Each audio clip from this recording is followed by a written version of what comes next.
Good morning and welcome to Jesiri. Thank you again for tuning in. It's always a pleasure to bring you this show every day. Now I know we Nigerians like to think of ourselves as sharp and smart people. But are we really? A recent report on the intelligence of nations in Africa based on IQ scores has sparked controversy as Nigeria and South Africa, two of the continent's most influential countries and largest economies, are both absent from the top 15 list. The report, which considers factors like education and socioeconomic status, ranks Libya as the African country with the highest IQ score of 90.92, followed by Mauritius, Tunisia, Sudan, and Seychelles. The exclusion of Nigeria and South Africa has raised questions about the validity of these assessments. We no go agree, oh, we no go agree. We no go agree, oh, we no go agree. Wow to the woohoo. I thought that I saw an article where they said Nigerians had like 89. 89 what? Of what? IQ. IQ? I don't know what I would have I know we have happiest people. If it's happiest people. But says you know, we're some of the happiest? countries, Sudan is in the midst of Sudan? a war. Libya is in the midst of a war. Not So a war, what- but yes. what's the criteria? What's the metric exactly? So What's the I had to matrix? go What and they look, because use? I knew that you ladies would ask that question. So I went to go and look at the article because I want to understand. Exactly. And they It's said too that for bogus. countries, intelligence influences various aspects of societal progress, including economic growth, technological advancement, social cohesion, and global competitiveness. So the country is only as good as its people are as smart, right? So it's that one. Oh, so you guys can because we're agree. going through a If lot. it's that one. Okay, so now what is influencing intelligence levels? Because studies and research have analyzed IQ scores across different nations and have made some comparisons and also gotten some conclusions. And they say that things that influence intelligence levels are the education systems, socioeconomic status, and access to resources. Oh, Okay. Okay. So this But particular should study, access to resources be a metric? It's not like it it's can affect It can affect your productivity, Yes, actually. it can. But I just find it really Libya. No shade to Libyans, though. It's just me Yeah. questioning the just the research metric, and the yeah. metrics. Yeah, but We really should visit Libya you people, and Nigerians, interact with their very intelligent We're good with people. Afrobeat though, if it counts. Till you see do you know where- what I think our Can you issue imagine? is? And I'm a Nigerians, piano. we're smart. Yeah. But we also think we're very sharp. And our sharpness is not intelligent. sharp. It's this sharpness of how to get Street over sharp. Street yes, smart, how to yeah. get over on the next person. How to get around this issue. No, but like I this mean, if we look at educational the and statistics, stuff. we've always heard about Nigerians going to other countries and, that flowing points everywhere. to the socioeconomic status Yeah. and the resources. the resources. Doesn't that answer your question? Because so it's not like we're changing. not smart. It's just because we don't have resources. We don't have resources. So it's the country that's making us stupid. No, I'm asking you. I did not draw So conclusions. it's like the country is, but we're just unfortunate to be inside of it. inside of it. no. This one.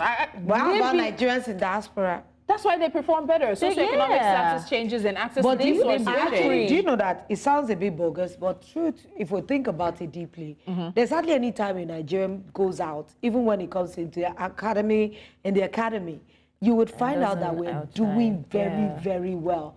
Imagine our students, if they had more access to resources. Yes. Honestly, many of them are not dull. Our children are working from the scratch, barest minimum, and they are still doing what they're doing. Imagine if every school, every child's table has a laptop. Imagine if all our science laboratories are equipped. There's so many things that Nigerians will do. We don't even have enough life to even do culture stuff. To even say, okay, let's excel in research, all those forensic things that they do. Well, actually very this surprised. country is working against us. I think that's the thing, because if you look at it, they talk about access to education, socioeconomic status, and of course, they're also looking at access to resources. And those are the things that are issues for many of us right now. We spoke about education recently. We've seen the UTME results come in, and that's a big a big mess. blow. It's a big mess, and we're going to be talking about that next week because there's a lot of conversations and questions we need to ask about education. We spoke about the fact that we all seem to focus so much on tertiary education, where we need to focus on primary and secondary school, making sure that there's a level, there's a foundation that is good. Because university is not for everyone. Yes. Everyone is not going to go to university, and that's not just in Nigeria, that's around the world. Motolu, even around the world, even if you do not go to a university, you still can find jobs. But here we tie a lot of things to the fact that you went to university. You have a university so they don't even degree. think that you are capable. That's why there's some jobs that do not need a university education to be able to do it. Look at look at lawyers now. Half of them are doing real estate.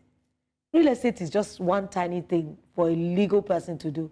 The only thing you need to do is the documentation. But now lawyers are inside bush, showing people sites. But I said it yesterday. You wanted to eat me up. No, it's the same way that it's only us as Nigerians that can insult ourselves. It's only lawyers that can. Don't try it. No, it's only us journalists that can insult ourselves. But you see that happening. So we really need to step up our game. Look at I know it might be funny, but that video we saw in China where children were learning from nursery. They were teaching them ironing, cooking, so many life skills. And our own children, I find it these days to get children to even pick up a broom is an issue. It's hard. So it's a lot. It's a lot for us to take in, and I think people really want to also understand. If we're looking at these measures as measures of intelligence, if we disagree with them, then how do we measure IQ? IQ is intelligence quota. We talk about EQ, emotional intelligence, emotional quota. But we want to talk about intelligence. And when you talk about the Mensa people, like the smartest people in the world, like Albert Einstein, they're a very small, select few people. No, those are even geniuses. They're I geniuses. would call them so then how would we measure IQ?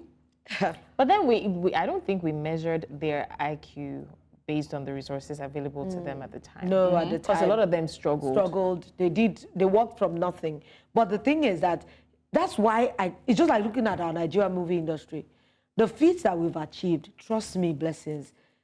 Some countries have better resources than what we had in the initial time, and see what we were able to do. Yeah, and if we had that, we'll do better. I think I saw a post much better. I think Instagram where a guy said he went to a state. I don't have the details, so I'm just going to be very sketchy. He went to a state and then he put it upon himself to make sure that the students or the pupils in that place passed their exams, and then he made sure that he provided some of the basic things that they needed, and then they came out really, their results was really good. So that just points to the fact that if they had better, they probably do better. Yeah, that's the core. I think that's. But when these kind of studies come out, it's something that should make our polity think that we need to place ourselves better.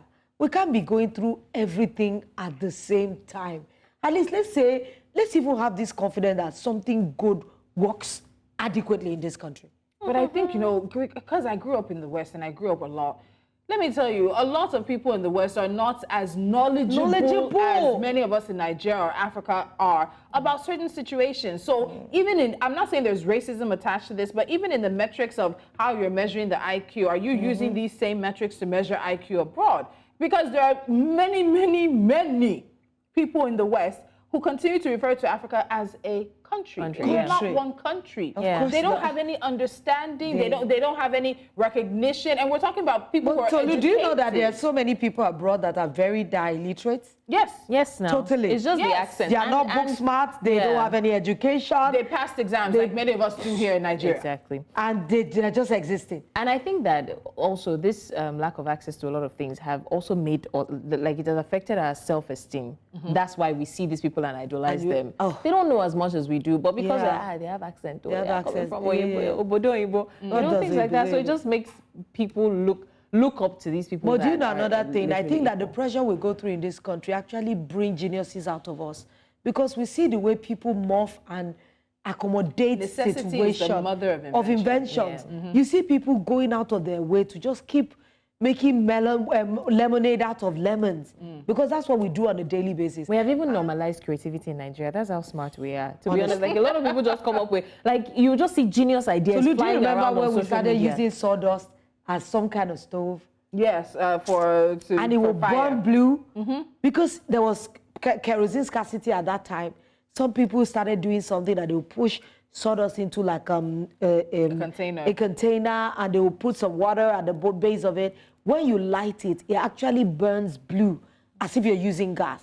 There's so many resources that we just don't do anything. I don't even think we like innovation. But doesn't that come back to the educational system and even social status? So somebody will ask, these are big countries. Nigeria is a country you cannot ignore on the continent, most populous country on the continent, biggest economy on the continent. How are we not? They've ignored even if we're not the smartest, how are we not in the top 5? How are we not in the top 10? South Africa is the most industrialized nation on the continent. It's one of the top 5 economies on the continent. We're not even, okay, it's good to see. If we can put that list back up, Egypt, which is also one of the biggest economies on the continent, is also not in the top 5. And that means you guys have other things, but you don't have IQ. We need to question these things. That's what I said now. We have Tunisia. We have Afrobeats, we have Amapiano. Uganda, okay, Egypt is in the top 10, but it's not in the top 5. Algeria.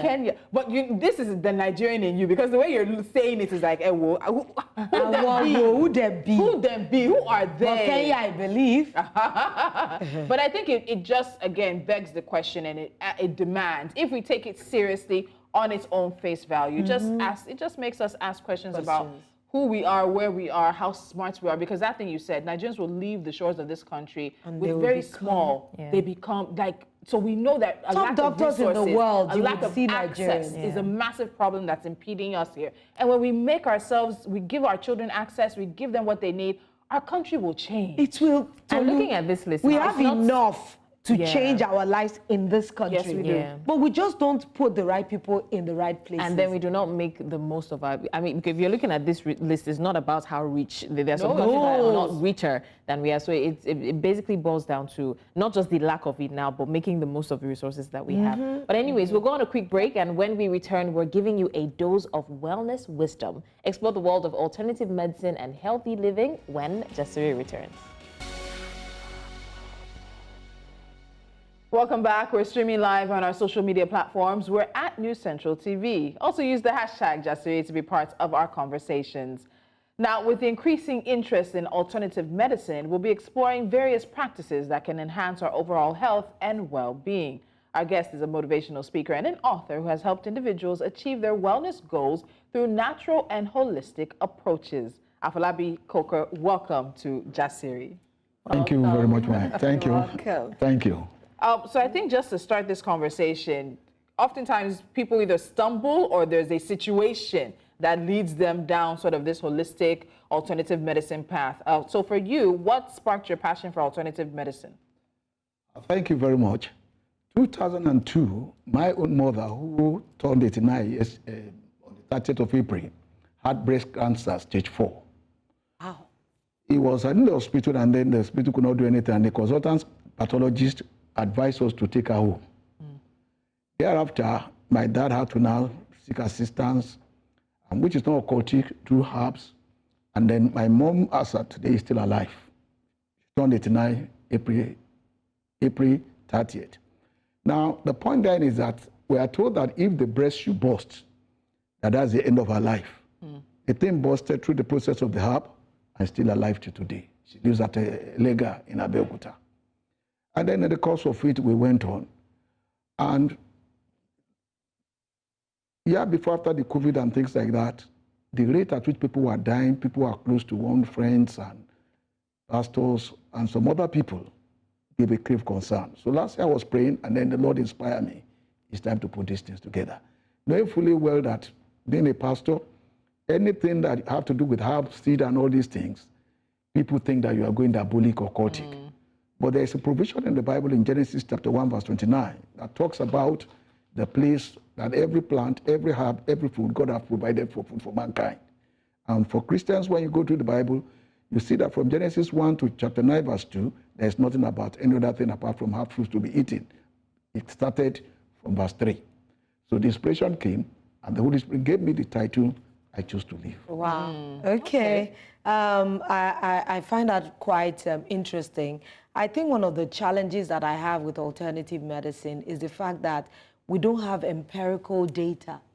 You know, in Africa, we have herbs, we have so many roots and things that we use, but a lot of times we don't document this process very holistically so that it can really be verifiable and we can stand by it and say, yes, this is what we use, the dosage and all that. I think that's what foreign medicine or what they call the other one? Traditional medicine. Traditional medicine would have against alternative one. But for you, medicine. Orthodox, yes, that's orthodox the medicine, word. thank Orthodox, you. yes. But for you, Ms. Afolabi, how do you define healthy living?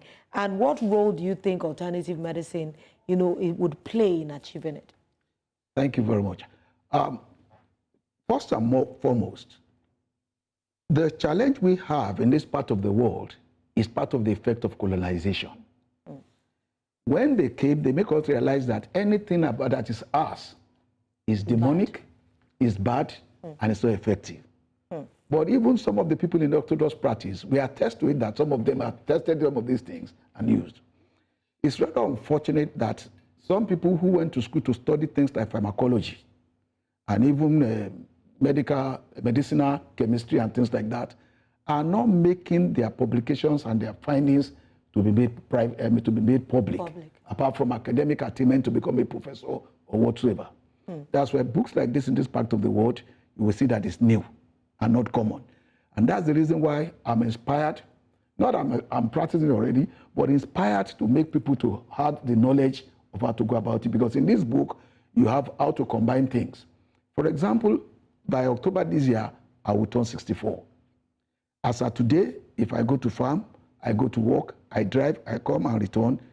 The worst, to the glory of God, that my BP can be is 118/74. Now, people wonder and get amazed, what do you do and what do you use? I boil 8 to 10 leaves of miracle leaf, which you will call Ewe Abamoda, and then drink it almost every night. And it kept cleanse all my stress and all my system. I wake up with a colon cleansing, works on my heart and everything. And then I come back clean, like a baby.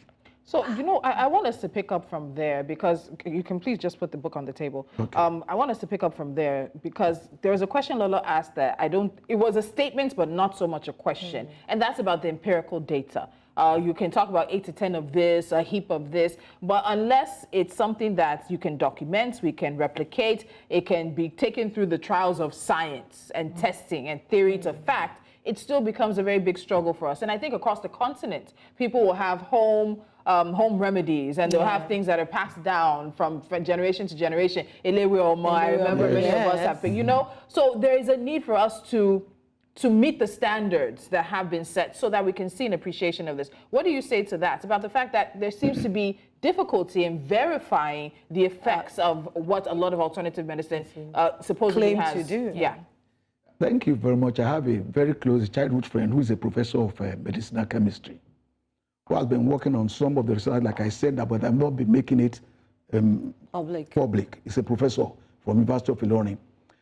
One of my alumni friends that we attended the university together advised before bringing out this book. He said, why will you bring out this and everybody will take it? You can make good money by relating with the university in US, university in UK, and one university in Nigeria, get patency and make your money.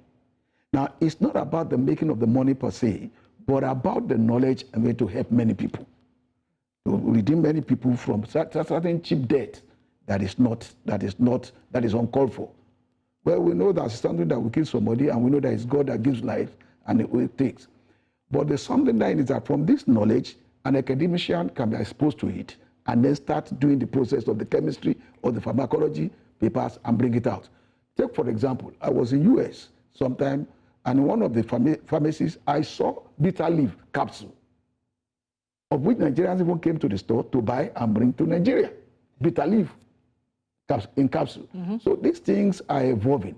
Look at what the Chinese have done through systems like KD Healthcare. Mushroom supplement of these herbs are being packaged and we are buying it at a very expensive price here in Nigeria. And all these things are available.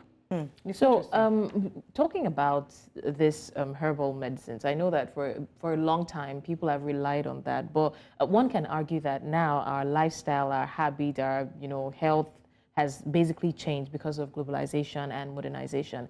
Things that we used to eat before, things that we eat now, and that has somewhat brought about some, I would say, illnesses or diseases that were not so prevalent in the past. What would you say is a contributory factor to that? Why would you say that people are having more sicknesses that seemed not to have existed before? Thank you very much. You see, unlike those days, our parents, even if you have 50 cars, they exercise, they walk, they go from place to place. But today, most of us, our houses, inside the kitchen, you have air condition. In the car, air condition. Hardly can you drive a car without air condition. You hardly sweat. Then eating late at night is another challenge.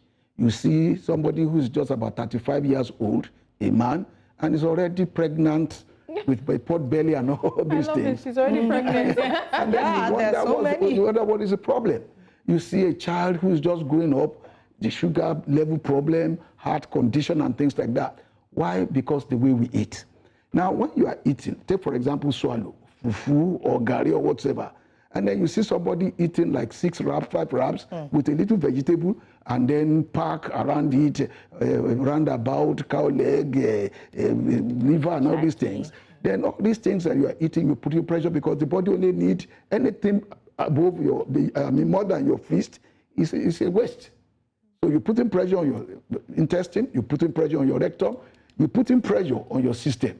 So why go throughout it? You know, when a child eats small, the parents say, oh, the way you are eating, you are spoiled. But the child is eating well, rather than the one that will sit down and finish almost a bowl of gari at a time.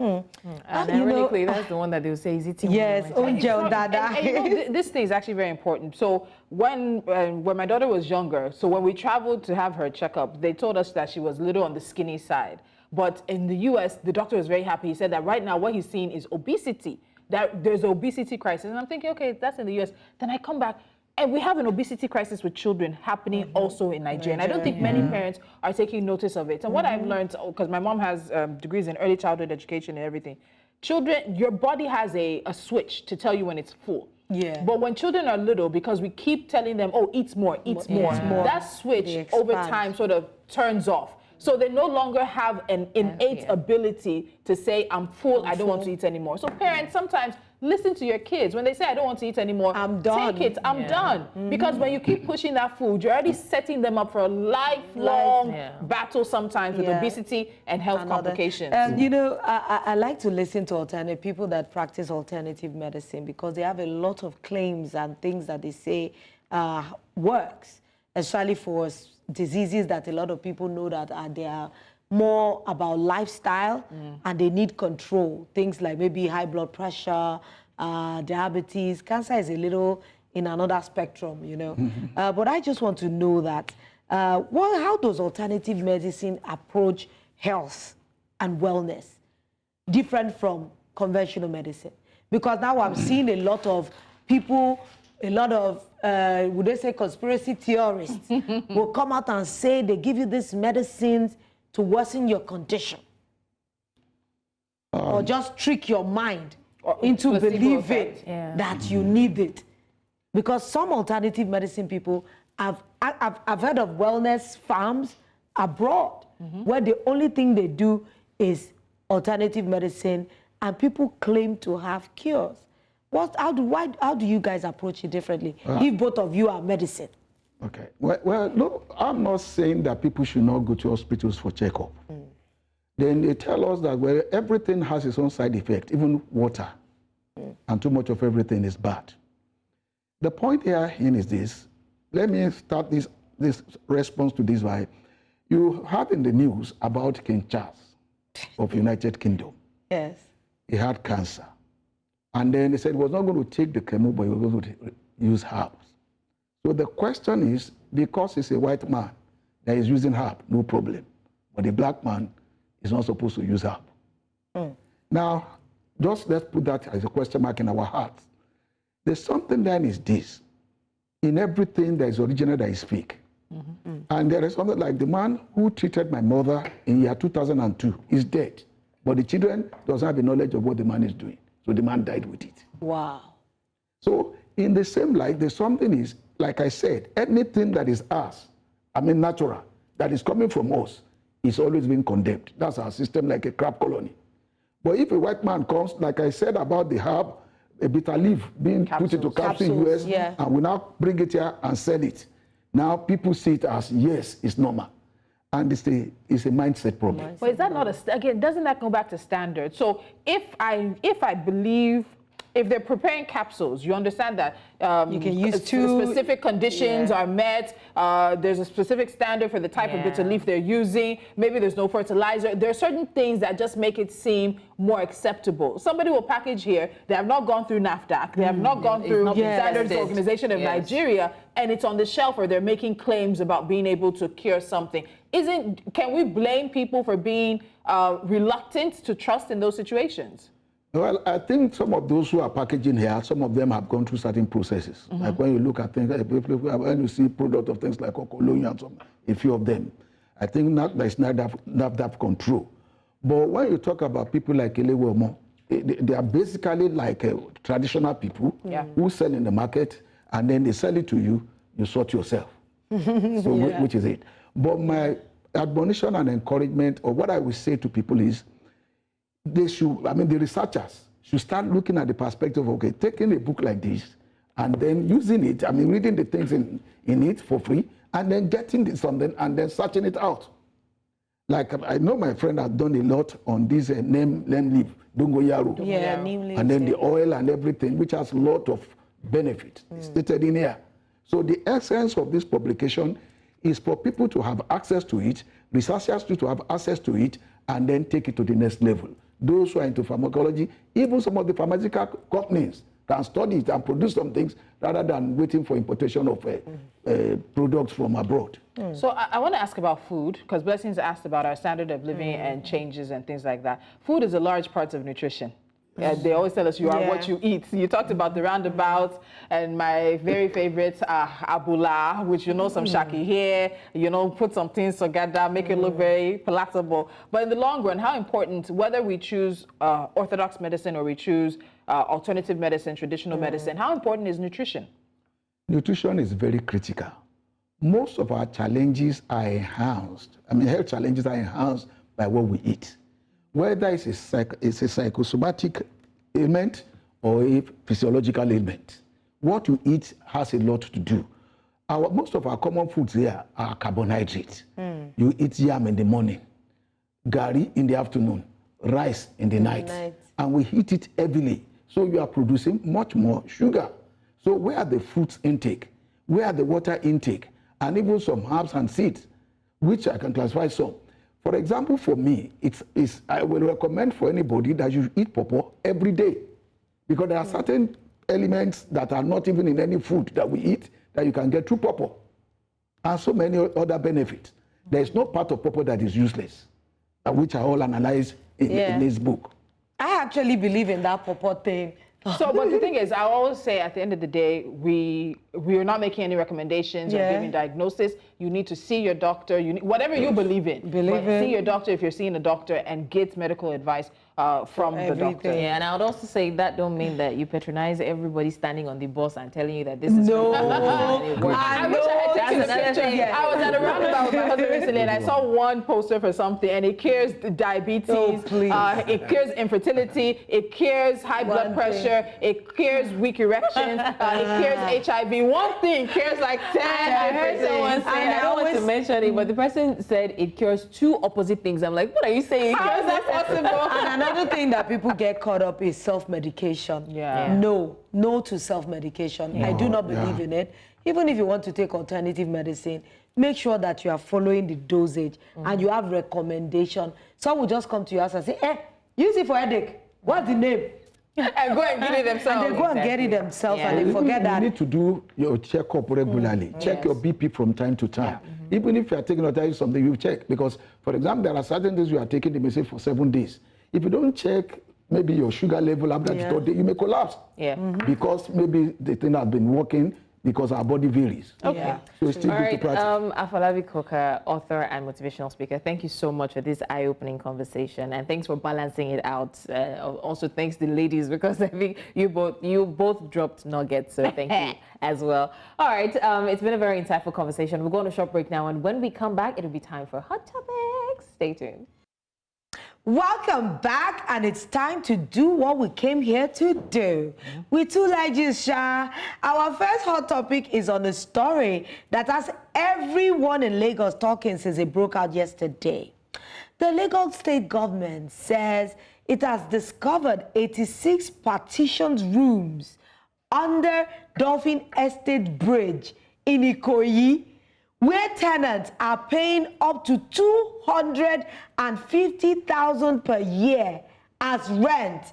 The Lagos State Commissioner for Environment and Water Resources, Tokunbo Wahab, says the rooms size 10 by 10 and 12 by 10 were illegally constructed and were being used for various activities. The state's Ministry of Environment and Water Resources has successfully removed all the structures, including a container used for illegal activities, in an enforcement operation that they carried out just recently.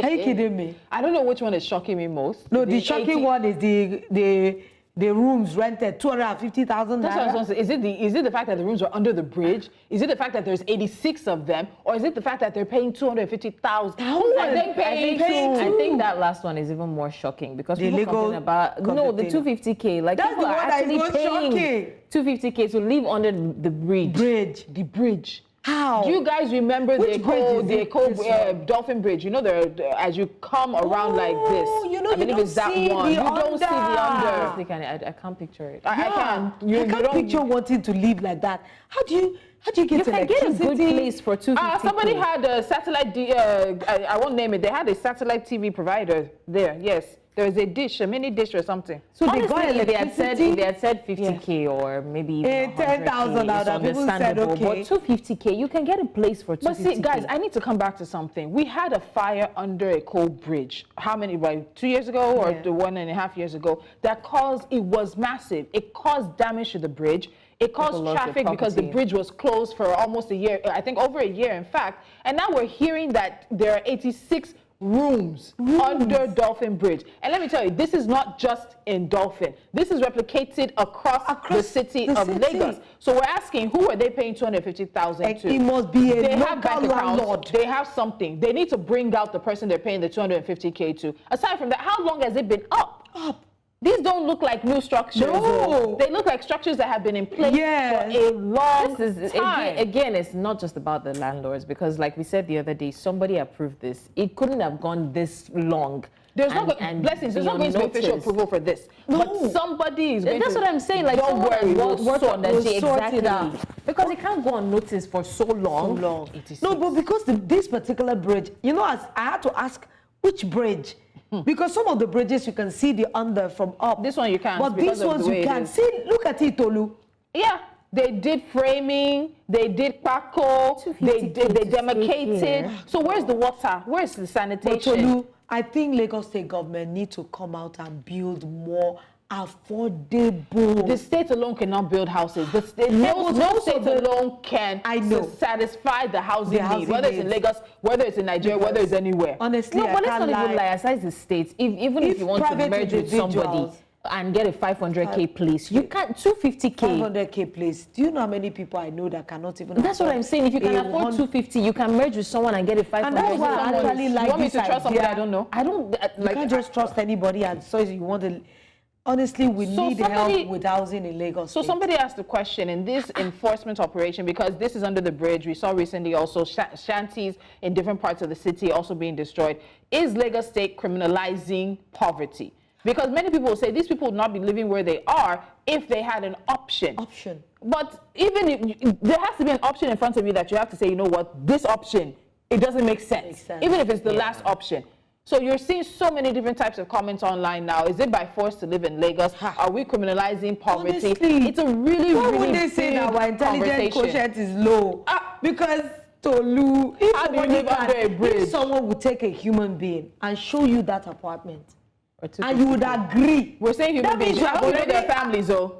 Exactly. That means you have already agreed that my life is wretched. I cannot do better than this. I'm a miscreant.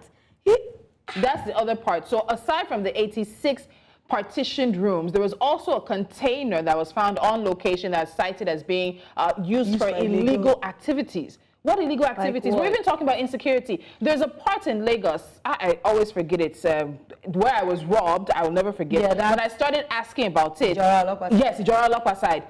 There's a bridge, Joe. There's not supposed to be anything under the bridge. Sometimes trailers park there. But part of the problem is, if your car breaks down there at night, you wonder where they're coming from. They're coming from under the bridge. Yes. Even earlier this week, Tokunbo Wahab, who's the commissioner who's overseeing all of this, he talked about the fact that they cleared more people from under the bridges. Those ones didn't even have this kind of setup. But Tolu, they are clearing. Another problem I'm having is they're clearing people from under these bridges. There are no alternatives. But there are no alternatives. Yes. Like that place they cleared in Landmark, where those Hausa men. Tolu, every night, sometimes when I get home, leave radio very late, I'm afraid to pass Landmark because they are literally on the street in their thousands, doing hundreds. And remember, you see like 40 of them just by the side of the road standing. How are you confident to drive? And you know, because all the shanties. When Benjamin Hundeyin was here, he talked about the fact that they had just done an enforcement operation, arresting hoodlums, or I don't even know what you want to call them. And they don't have enough people. I was driving yesterday. God, because I'm driving. I was driving yesterday, and I get to somewhere in Maryland, and I just see a truck in front of me. I'm slowing down. As I slow down, I just look to my left. I just see this young guy. He's just standing. As soon as my car starts slowing down, he was facing this direction. He just turns, makes eye contact with me. I said, today is not today. It's not that day. And he started like walking like he was going to come off the curb to approach my car. I just saw an opening. I just turned like the angle. So I still have PTSD from the robbery. But I'm saying this is Lagos. There's so many unaccounted for people we don't know. Remember I mentioned the fact that there was interviews with Okada men. They'll say that they don't have anywhere to stay. Yes. They'll park their Okada somewhere. They'll sleep on their Okada. Yeah. It is unacceptable. Yeah. But even in the unacceptableness of it, we still have to have a conversation about how government is going about it. Yes. I agree with them. Why are you building under the bridge? If something happens with that bridge now, all of us will suffer it again. Yes, but then again, drill holes. Yes. You know, some of them want to hang stuff. They'll drill holes. Of course, and they make it dangerous to themselves as well. And what Lolo has said is also very important, because if there are no alternatives, you're just remigrating them from one dangerous place to another dangerous place, because they'll still find somewhere else to camp. I don't even mind if it's like an IDP camp, where we know that anybody can go, just maybe just an open space where you can just put your tent. Again, I'll play the devil's advocate. Why should government be responsible for that?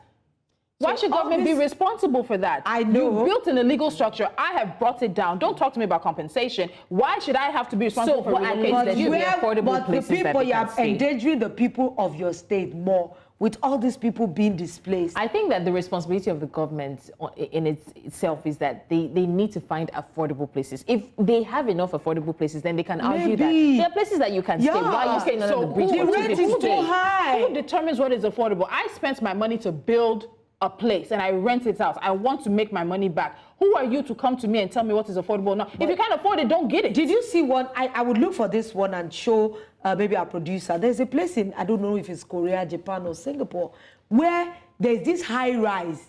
You can have like a room or like a cubicle, and it's housing thousands of people. That's probably China. China has a housing crisis. But they are looking for, I'm not saying it's ideal. I'm just saying alternative. Look at all these people that they are throwing, that they are living in all these illegal places. They are on the streets, and they will become hazardous to the people. Okay, so government can't win. Government can win. No, what we're literally saying is that government can't win. We want them to bring down these structures. We acknowledge that there are flashpoints and there are places. People are hiding under the bridge, living under the bridge, living in shanties. Even when they were not on the streets, Lolo, even when you passed that place at night and they're not on the streets, you still were afraid, were you not? I was. But at least I know they're living there. The thing is, it's not entirely the government's fault, but I feel like they have a role to play in it, let's be honest. In terms of security, in terms of affordability, yes, of course, you can't tell, let's say, a landlord how affordable a space can be, but I think that housing can be regulated as well, especially for the Lagos regulates. Lagos tries to protect tenants and landlords as much as possible. Honestly, all this urbanization, I know it's good, it's paying the state a lot of money and revenue, but when there are no affordable housing for some people, whether we like it or not, there are people that are not on the cadre of work that everybody else is. I'm talking about that woman that the only wares she's selling is that round tray that she's using to sell. How much can she afford? But she has all those high-rise shanties that she knows she can pay, let's say, maybe 4,000 naira every month, and she can have a cubicle where she can lay her head and sleep. I think it's an alternative. Well, okay, ladies, we'll put a pause on this conversation because we obviously cannot finish it at a sitting. But very quickly, we'll try to take our next story. I'm sorry, you were asking. They had gas cylinders and generators In there. under the bridges. Ha. Under the bridge. An explosion will bring down the bridge. What are we saying? And it will fall on them because they won't escape because the bridge is already low. It's actually low. So they're endangering themselves more. And then those endangering structures. everybody else. Everybody else. Okay, we can move So on. again, it's not entirely the government's fault. That's what I'm saying. Yeah, it's not- What has happened no, is that government cannot win this fight. They Because- can't come out smelling roses. Whatever they do, we're here to We're tackle still here them. to tackle Well, if they do it this way, why are you doing Why it this are way? you doing If you do it this way, why are you doing it this way? They can't win, so let them do what they want to do. I agree. Moving on. Okay, I'm ready now. All right. Moving on. All right, Tolu, heal. You will heal. No, Tolu will still cry again because this next story will still. I'm glad that No. is it ND, what was that agency that NOA. Oh my God. I'm glad they didn't surface Potential today. DG, sir. President, sir. Potential Okay, DG. all right, ladies. Now, Nigeria's Minister of Power, Adebayo Adelabu, has warned that there will be a total blackout in the country in the next 3 months if the proposed electricity tariff hike is not implemented. Now, the minister disclosed this when he appeared before the Senate Committee on Power at an investigative hearing over the recent electricity tariff hike by the Nigerian Electricity Regulatory Commission, the NERC. Now, the minister also said that the country needs $10 billion yearly for the next 10 years to revive the nation's power sector. Ejo, what happened to the privatization of the electricity sector? What was the point of the discos? What was the point? Oh, I need to. I'm like, Still dance. Tolu, when I said when they were saying this band A, band B, band 3. no, everybody I in said Nigeria it is was not bad. coming. Yeah, man. As in, I told you about a friend of mine that lives in Agege. She actually wanted us to do some investigation. She said she know how much she paid, and they are not on band A, at least according to the classification. And they said they are charging them band A rate. I know that this band A is just the start of it. It's going to trickle down to everybody. And is it that they want to just kill the nation? There is no breather. No fresh air. No fresh air, nowhere to just say, okay, at least this is hard. Let me just stay on this side. Oh, thank God for this. Yes, Or thank God for that, for We that. don't have that. We don't have that. We're still in the midst of a full scarcity. Electricity is expensive. Food is still very expensive in the market. I think one union or the other is probably threatening to strike, which means we're still going to feel it again. I don't know. He's threatening a total blackout. So the type of blackouts and the type of lack of electricity we've been having before has not been a threat. It's a joke. What we've been experiencing is a joke. And I still don't get the rationale. I've not installed solar. It's the folks in Ogumasho that have solar. It's like, wait, I need to Now, one has to, because you have to start thinking of alternatives for yourself and your family. Because if we start going back to those Stone Age, where we used to use shakabula and there was explosions everywhere, and so many loss of lives due to candles and things, what would people do? So are they trying to say that if we don't have $10 billion, we cannot revive our electricity sector? So what have they been doing over the years? But wait, that's the thing. Don't we hear this almost every single year? That we need this level of investment since Obasanjo. Yes. So we privatized the discos, that part of the generation, that part of the electricity value chain. The rest is still in the hands of government. Let's not forget that. Government is still a transmission company. And then one other aspect of the generation as well. The rest goes down, discos and gencos. We did privatization. What was the point of privatization? What was the 5-year plan for privatization? What was the 10-year plan for privatization? Was it not supposed to forestall this situation? Are you telling me that the only way we can address electricity in this country is to make it more expensive for the country? Is that the only way? So what did they pay money to get licenses for? Again, it boils back down to accountability because the government really does act as though there's no history and there's no future in Nigeria. Like you just do something in the present. Okay, the things that led up to that moment, why did it happen? Why is it going to happen in the future? There are no answers to that. They just give us... Where is the clear-cut plan? Even if we wanted something to happen in 20 years, there must be a master plan that we're following. We don't have and we're not So asking. at least we know where we are Even if we're at the beginning of it, we all can agree that, oh, we're at the beginning of this master plan. But where is the clear-cut plan? Don't say that. They're master plans. They're master plans for a lot of things. Nigerians would be surprised at the plans that are available and that are presented a lot of times to international investors, all these skinny. There are plans, oh, beautiful plans. Let me tell you, beautiful plans. Who sees them?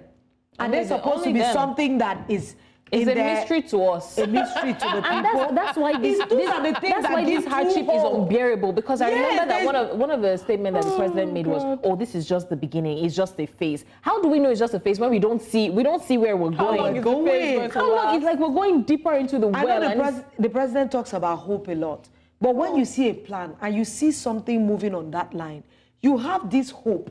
They don't need to sell us this pipes dream that we just talk about it.